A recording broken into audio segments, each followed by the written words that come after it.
NEET எக்ஸாமில் நீங்கள் fail ஆனாலுமே பரவாயில்ல, அப்ராடில் எம்பிபிஎஸ் படிக்கலாம் இப்படின்னு நீங்கள் நிறைய வீடியோஸ் பார்த்துருப்பீங்க. ஆனால் அதில் உள்ள ஒரு பெரிய ப்ராப்ளம் பற்றி யாருமே சொல்ல மாட்டாங்க. அப்ராடில் எம்பிபிஎஸ் முடிச்சுட்டு இந்தியாவுக்கு ரிட்டர்ன் வரும்போது லைசன்ஸ் எக்ஸாம்னு ஒன்று வைப்பாங்க. நீங்கள் அதில் பாஸ் ஆனால் தான் உங்களால் இந்தியாவில் டாக்டராக ப்ராக்டிஸ் பண்ண முடியும்.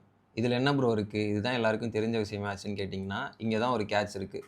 இந்த லைசன்ஸ் எக்ஸாம் நீங்கள் எழுதணும்னா ஃபஸ்ட்டு நீட் யூஜி நீங்கள் பாஸ் ஆகிருக்கணும். ஆக்சுவலி இந்த கன்ஃபியூஷன் எங்கே ஸ்டார்ட் ஆச்சுன்னா, கோவிட் அப்போ நீட் எக்ஸாம் தள்ளி போயிட்டே இருந்துச்சு. இதனால் ஃபாரினில் நடக்கிற அட்மிஷன் ப்ராசஸும் தள்ளி போயிட்டே இருந்துச்சு. அப்போ என்எம்சி என்ன பண்ணாங்க, இந்த ஒரு வருஷம் மட்டும் நீங்கள் நீட் எழுதாமல் நீங்கள் ஃபாரினில் போய் அட்மிஷன் போட்டுங்க. ஆனால் நெக்ஸ்ட்டு நடக்க போகிற நீட் எக்ஸாமை நீங்கள் வந்து பாஸ் பண்ணால் தான் உங்களால் லைசன்ஸ் எக்ஸாம் எழுத முடியும்னு ஒரு கண்டிஷனோட தான் சொன்னாங்க. பட் அது அந்த 1 இயரோடய முடிஞ்சிருச்சு. அது தெரியாமல் இன்னும் நிறைய பேர் ஜாயின் பண்ணிகிட்டே தான் இருக்காங்க. கன்க்ளூஷன் என்னென்னா, நீட் யூஜி பாஸ் பண்ணாமல் அப்ராடில் எம்பிபிஎஸ் பண்ண முடியும்.